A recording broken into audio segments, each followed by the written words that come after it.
Subscribe to our YouTube channel and press the bell icon to get the latest updates.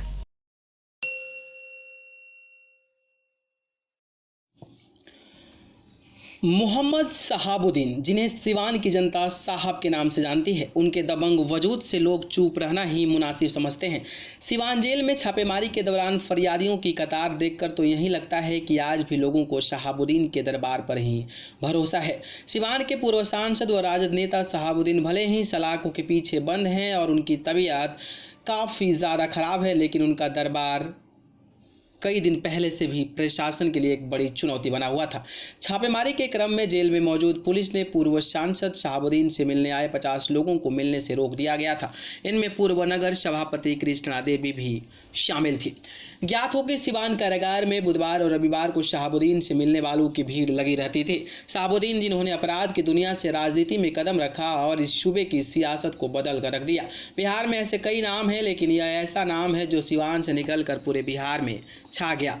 Mohammad Shahabuddin की बात करें तो 10 मई 1967 को सिवान जिले के प्रतापपुर में हुआ था। उन्होंने अपनी शिक्षा दीक्षा बिहार से पूरी की थी। राजनीति में एमए और पीएचडी करने वाले शहाबुद्दीन ने हीना साहब से शादी की थी। उनका एक बेटा और 2 बेटी हैं। शहाबुद्दीन ने कॉलेज से ही अपराध और राजनीति की दुनिया में कदम रखा था। किसी फिल्म किरदार से दिखने वाले मोहम्मद शहाबुद्दीन की कहानी भी फिल्मी लगती है। उन्होंने कुछ ही वर्षों में अपराध और राजनीति में काफ़ी नाम कमाया था। 1986 में उनके खिलाफ पहला आपराधिक मुकदमा दर्ज हुआ था। इसके बाद उनके नाम एक के बाद एक मुकदमे लिखे गए। छोटी उम्र में ही अपराध की दुनिया में शहाबुद्दीन जाना माना नाम बन गया। राजनीतिक गलियारों में शहाबुद्दीन का नाम उस वक्त चर्चाओं में आया जब शहाबुद्दीन ने लालू प्रसाद यादव की छत्र छाया में जनता दल की युवा इकाई में कदम रख लिया। राजनीति में सितारे बुलंद थे। पार्टी में आते ही शहाबुद्दीन को अपनी ताकत और दबंगई का फायदा मिला। पार्टी ने 1990 में विधानसभा का टिकट दिया। शहाबुद्दीन जीत गए। उसके बाद फिर से 1995 में चुनाव जीता। इस दौरान कद और बढ़ गया।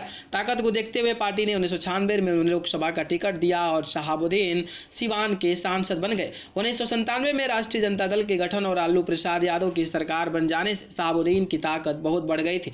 शहाबुद्दीन का आतंक इस कदर था कि किसी ने उस और दौर में उनके खिलाफ किसी भी मामले में गवाही देने की हिम्मत नहीं की। सिवान जिले को अपने जागीर समझते थे, जहां उनकी इजाजत के बिना एक पत्ता भी नहीं हिलता था।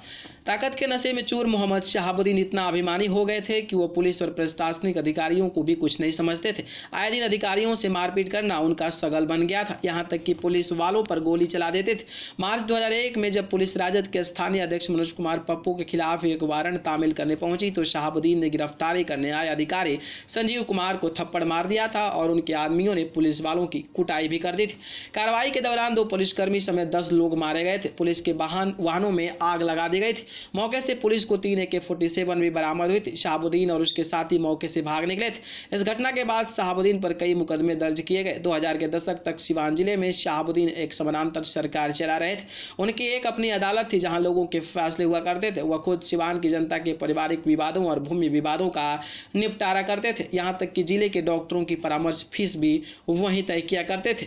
कई घरों के वैवाहिक विवाह भी वह अपने तरीके से निपटाते। वर्ष 2004 में लोकसभा चुनाव के दौरान उन्होंने कई खास जगह ऑपरेशन किए थे जो मीडिया की सुर्खियां बन गए थे। 1999 में एक CPIL कार्यकर्ता के अपहरण और संदिग्ध हत्या के मामले में शहाबुद्दीन को लोकसभा 2004 के चुनाव से 8 माह पहले गिरफ्तार कर लिया गया, लेकिन चुनाव आते ही शहाबुद्दीन ने मेडिकल के आधार पर अस्पताल में शिफ्ट होने का इंतजाम कर लिया। अस्पताल का एक पूरा फ्लोर उनके लिए रखा गया था जहां वह लोगों से मिलते थे, बैठकें करते थे।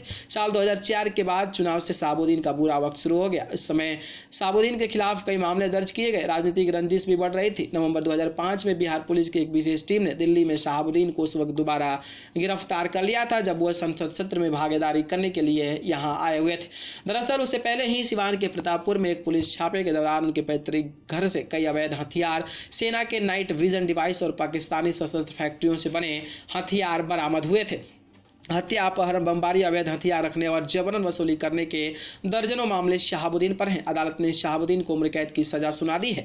शहाबुद्दीन के चुनाव लड़ने पर रोक लगा दी। उस वक्त लोकसभा चुनाव में शहाबुद्दीन की पत्नी हिना साहब ने पर्चा भरा था, लेकिन वह चुनाव में कभी भी सांसद नहीं बन पाई। उसके बाद से ही राजद का यह बाहुबली नेता सिवान के मंडल कारागार में बंद था और उसे दिल्ली में शिफ्ट कर दिया गया था, जिसके बाद से अब खबर ये आ रही है कि मोहम्मद शहाबुद्दीन इस दुनिया में नहीं है। तो वहीं कई लोगों का कहना है कि मोहम्मद शहाबुद्दीन अभी भी अपनी जंग की लड़ाई लड़ते नजर आ रहे हैं।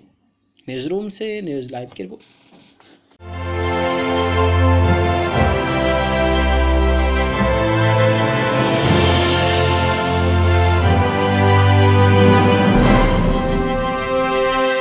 Subscribe to our YouTube channel and press the bell icon to get the latest updates.